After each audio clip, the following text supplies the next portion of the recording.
Chers amis, prenez une pièce, prenez un billet, mettons dans la tzedaka et nous allons mériter d'entendre le chauffard de Mashiach, pas seulement le chauffard que je vais sonner maintenant, mais qu'on entend déjà le câble chauffard gadol.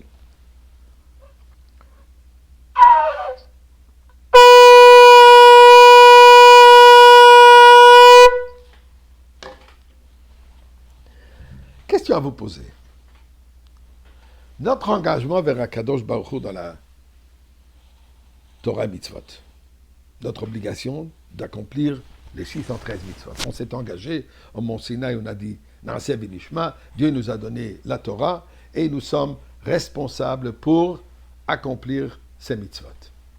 Maintenant, que sommes-nous? Des journaliers, des employés, des contractuels, un contrat, ou alors peut-être des associés.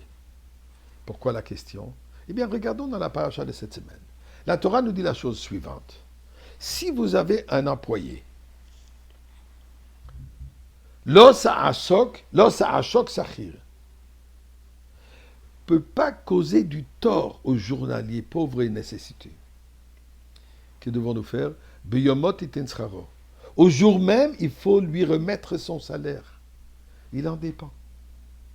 Donc, un employé travaille au jour et doit être payé au jour même. Disons si le contrat, si l'arrangement est qu'à la fin de la semaine, il est payé, il faut qu'il soit payé à la fin de la semaine. L'employeur n'a pas le droit de dire « Oh, je suis désolé, je n'ai pas de l'argent cette semaine, je vais te payer plus tard. » C'est sa responsabilité. Question qui se pose. Dans le Pirkei Avot, il est dit, à la fin du 2e chapitre, Rabbi Tarfon de dire « Hayom Katser » le jour il est court. Amlacha meruba, le travail est considérable. Apoalim atzelim, les ouvriers sont paresseux jusqu'à date. Va'asachar harbe obala baidochek. Mais leur salaire est grand et l'employeur il est pressé. Et il continue dans la prochaine Mishnah. Veneman hu bal melartecha sheyashalem lecha schar polatecha. Tu peux lui faire confiance à l'employé qui va te rembourser, qui va te payer pour ton labeur.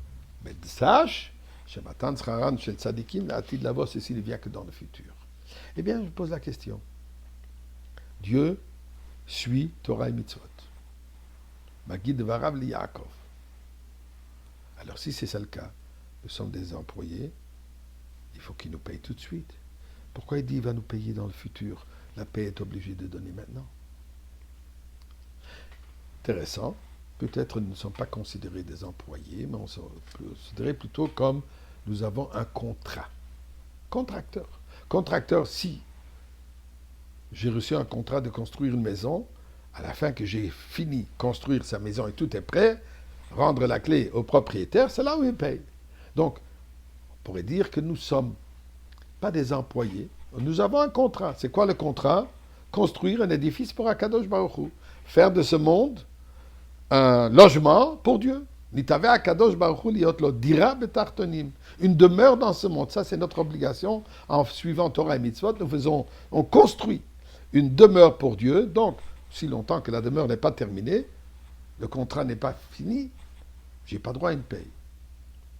Donc, dans le futur. Mais si c'est ça ce que nous sommes, comment est-ce que nous venons tous les jours demander à Kadosh Baruch, j'ai besoin de ci, j'ai besoin de ça, je t'en prie, donne-moi. C'est quelque chose que nous faisons régulièrement. Alors, si je n'ai pas fini mon travail, avec quel droit je me présente de demander? La réponse est la suivante. Le Rambam, dans Ilchot Shutfim, les droits d'associer, dit la chose suivante. S'il y a un partnership, une association, entre deux individus, il y a un qui investit le capital, donne la matière brute, il y a l'autre qui va faire le travail. Et le bénéfice sera partagé à la fin. Le profit de cette œuvre, disons, il y a un qui rentre le capital, l'autre il va construire la maison. Une fois que la maison est construite, on va la vendre, le profit, on va se le partager. Mais dit le Rambam que durant cette période où le bâtisseur travaille, il faut qu'il vive. L'associé qui a investi le capital a une responsabilité pendant cette période d'assurer ses besoins, sa nourriture, sa vie, d'assurer qu'il a tous ses besoins. Donc, avec Akadosh Baruch Hu, nous sommes shutafim le maaseh bereshit. Dieu nous a pris comme associés. Lui, il a investi, il a créé le monde. Il nous donne la matière brute pour faire de ce monde un édifice pour lui. Mais étant donné que lui est l'investisseur primaire, c'est sa responsabilité de nous nourrir et de nous donner tout ce que nous avons besoin durant toute la période du travail. Eh bien, à Kadosh Baruch Hu, on a fini le travail. On est prêt pour se partager ce profit. Le profit, il est quoi? Ta présence ici dans ce monde, dans le Beth Amikdash, et là, tout le monde sera bénéficiaire.